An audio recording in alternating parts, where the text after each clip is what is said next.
Boa tarde, pessoal. Sou o Dr. Alfredo Lima, sou cirurgião plástico aqui na cidade de Fortaleza e dando continuidade aqui à nossa interação no Instagram, onde eu fiz uma enquete em que pedi para vocês decidirem o que a gente discutiria hoje.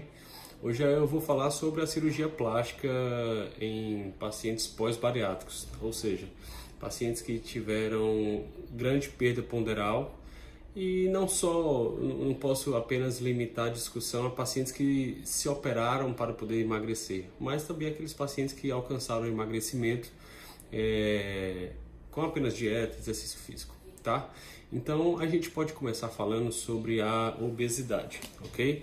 Obesidade é um problema de saúde pública. Eu digo que juntamente com a depressão, a ansiedade é a doença do século, tá? E vários fatores no organismo são influenciados pela obesidade, tá? E a pele, né, coisa que a gente, cirurgião plástico, trata, né, não seria diferente. Há impactos na pele num paciente que já foi obeso, tá? Então, considerando que a obesidade é este problema de saúde pública, há muito estudo nessa linha de pesquisa, e com isso vai desenvolvendo medicamentos que vão agir no tratamento da obesidade ou de suas comorbidades, que geralmente esses pacientes têm diabetes mellitus, têm pressão alta, hipercolesterolemia, tá? Então, os estudos favorecem o tratamento clínico, mas também cirúrgico desta condição que é a obesidade, tá? Então, e quais são esses tipos de cirurgias? Vou dar uma pincelada. Se por alguém quiser e esteja querendo uma cirurgia bariátrica, aconselho procurar um cirurgião digestivo, do aparelho digestivo. Mas basicamente existem hoje dois tipos que tratam cirurgias que tratam a obesidade: as cirurgias mistas e as cirurgias restritivas, tá? Restritivas é quando a gente basicamente diminui o tamanho do estômago por alguma técnica, e obviamente você vai comer menos, você vai se satisfazer, né? Vai ter a satisfação, o empachamento mais precoce, não vai comer tanto e daí vai emagrecer. Essa é a ideia da cirurgia restritiva. Essas cirurgias às vezes são combinadas com métodos desabsortivos, que vão causar uma desabsorção dos nutrientes no seu organismo, que no caso seria o mais conhecido como bypass, né? A cirurgia de desvio de trânsito junto com uma diminuição do estômago, tá? Então essas cirurgias, elas levam o obeso, né? O hoje obeso, a um estado de desnutrição. Antes ele era mal nutrido pela qualidade dos alimentos que ele ingeria, tá? Ele já não era um indivíduo bem nutrido, apesar de ser obeso, né? Mas com o emagrecimento, por conta destas cirurgias, acaba desenvolvendo uma parte de desnutrição, tá? A nível celular, em que o paciente tem que chegar junto tomando vitaminas, tomando ferro, tomando vitamina B12, tá? Então, coisas que vão absorver com mais dificuldade, e isso influencia diretamente, por exemplo, na cicatrização de qualquer cirurgia que ele possa vir depois, tá? Então, é basicamente isso que a gente pode introduzir até chegar no meu ponto, que é a cirurgia plástica pós-bariátrica. Uma vez então atingido o emagrecimento e o peso ideal, é importante que o paciente saiba que esse peso ideal tem que ter sido mantido durante 6 meses, ok? Para depois o paciente procurar uma cirurgia plástica, né? Porque a gente sabe que os estudos mostram que durante os 6 primeiros meses os meses que mais perde peso, né? Então é importante que primeiro tenha estabilizado esse peso para depois a gente partir para a cirurgia plástica, tá? Quais são as principais cirurgias que os pacientes procuram, esse tipo de paciente procura quando vai ao cirurgião plástico? Primeiro disparado, abdominoplastia, tá? Às vezes mexendo um pouco nas costas, tá certo? Levantando o glúteo, mas em si, no primeiro lugar, é a parte do tronco, né, do abdômen. É o foco principal dessas pacientes. Outros pacientes se incomodam mais com a mama, né? A mama, depois do emagrecimento, fica com aquele aspecto flácido, com pouco volume. Então, os pacientes geralmente procuram um aumento mamário, levantando o tecido que caiu. Depois a terceira principal seria braço e coxa, paciente que refere flacidez nessas áreas, também procuram esse tipo de cirurgia. É importante também dizer que essa gordura em específica da coxa e do braço são as gorduras mais difíceis de sair, então geralmente está indicado também a lipoaspiração junto com o corte para tirar a flacidez, tá? E o outro tipo de cirurgia é a face, né? O paciente, o pós-bariátrico, ele fica com aquela cara flácida, aquele rosto flácido, com a linha da mandíbula já mal delimitada, com a presença daquela papada, né?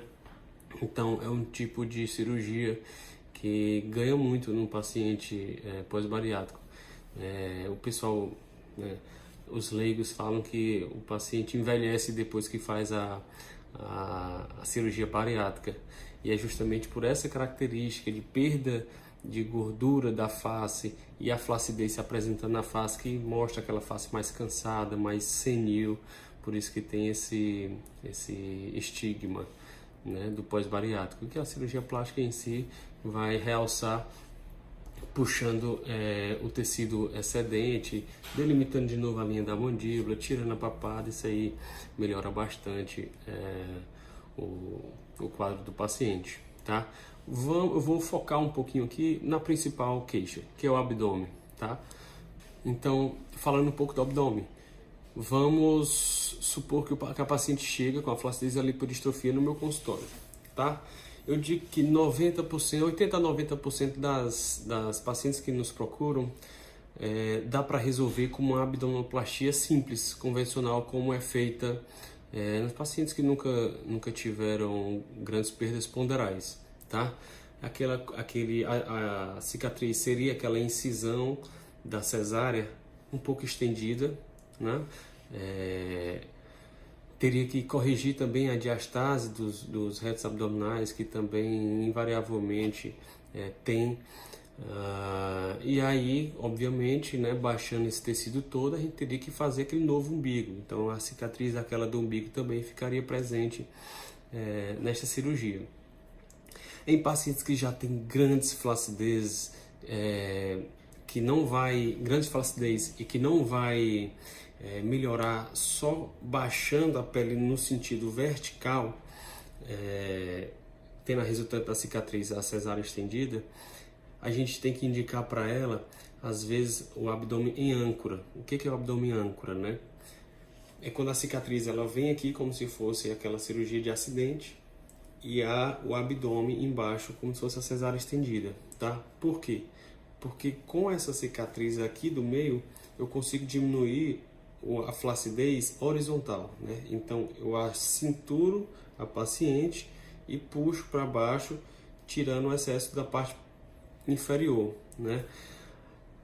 Poucos pacientes gostam sendo sincero, poucos pacientes gostam desse tipo de cirurgia, mas eu digo que às vezes não tem como. Se ela quer alcançar um resultado estético bom, ela vai ter que ter uma cicatriz no meio aqui para poder tirar esse possível excesso de pele. Mas, alegrando quem está querendo, quem está procurando informações sobre esse tipo de cirurgia, 80 a 90% se resolve com aquela cicatriz só embaixo. Então, dando o próximo passo, paciente que vai operar, vamos lá, topei a cirurgia. O que eu julgo importantíssimo na conduta pré-operatória desse tipo de paciente, assim como qualquer outro tipo, não só os pós-bariátricos? Eu julgo que um acompanhamento nutricional pré-operatório é muito importante, não pelo fato de emagrecer ou de engordar, mas o fato de estar bem nutrido para receber uma cirurgia. O que isso é importante?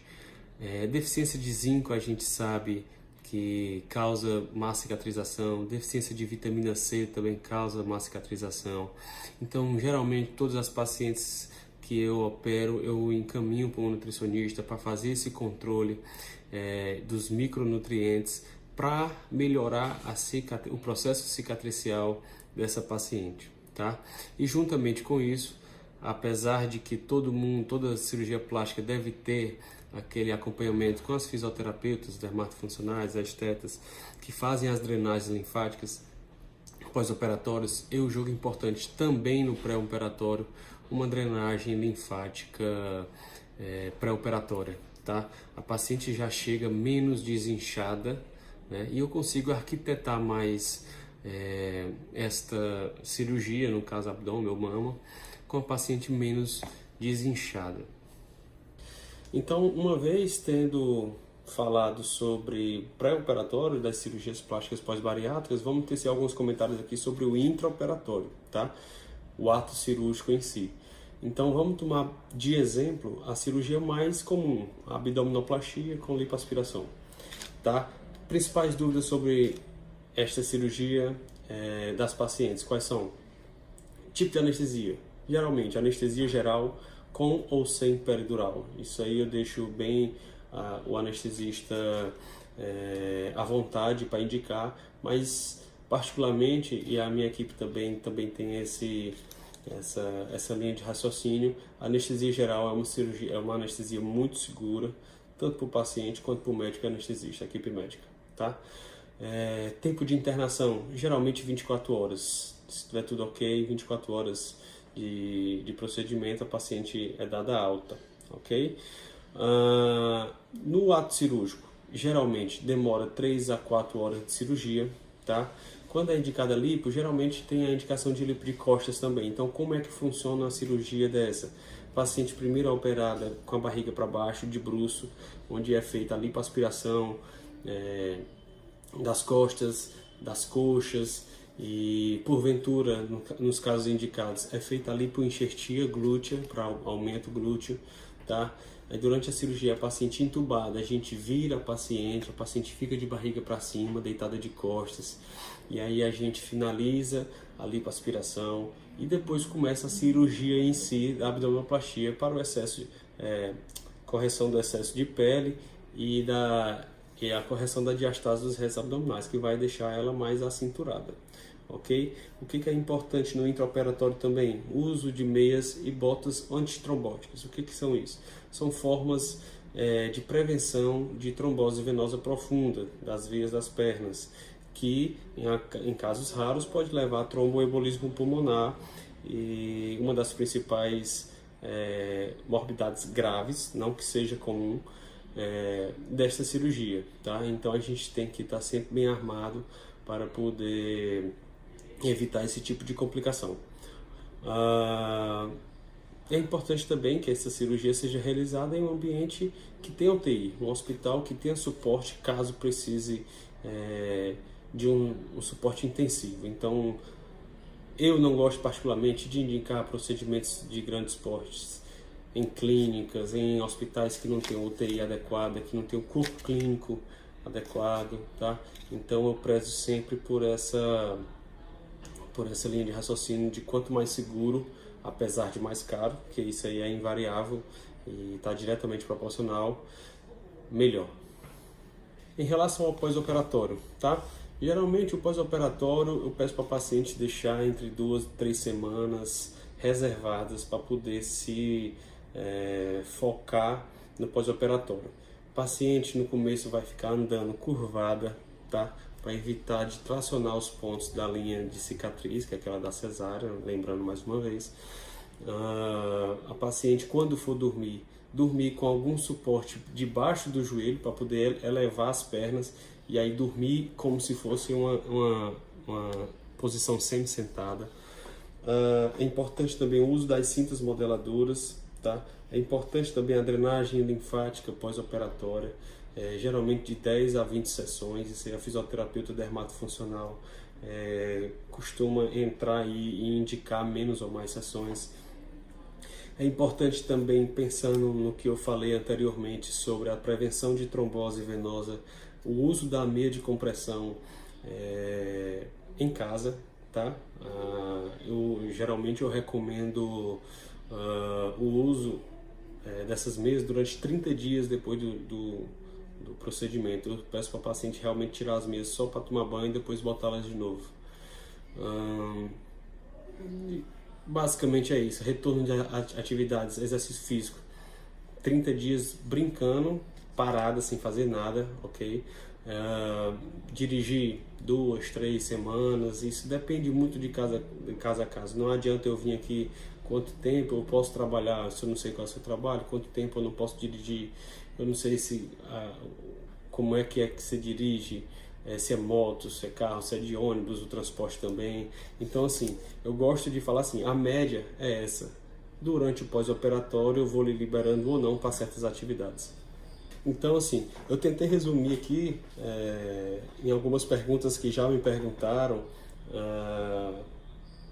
sobre esse tipo de cirurgia, e eu tentei resumir aqui mais ou menos o fato desde lá do diagnóstico até o pós-operatório desse tipo de cirurgia. Espero que tenha surgido em vocês algumas dúvidas, e é para surgir mesmo. É importante ter dúvidas e é importante tirá-las, principalmente antes de qualquer procedimento cirúrgico. E estou à disposição de vocês aqui, por aqui ou na consulta médica. Obviamente aqui nunca vai substituir uma consulta médica, aqui eu apenas dou orientações, mas se você deseja mesmo uma cirurgia, aconselho buscar um cirurgião plástico de sua segurança, de sua confiança, para poder você tirar suas dúvidas, fazer a programação certa da sua cirurgia e se operar, né? Então, se é uma coisa que lhe incomoda, uma condição que lhe incomoda, excesso de pele, excesso de gordura em algum canto, não custa nada você ir escutar a opinião da sua família, que também é importante, e encarar esse desafio, tá? Porque se você não se incomodar, você não estaria aqui assistindo e não estaria buscando informações sobre esse assunto. Então, primeiramente, confie em Deus, né? Dá tudo certo. E o resto, o medo, normal, a gente encara. E a programação financeira, obviamente, inerente desse procedimento, também tem jeito, né? É só se programar. Então, estou à disposição aqui de vocês e um abraço. Até a próxima enquete.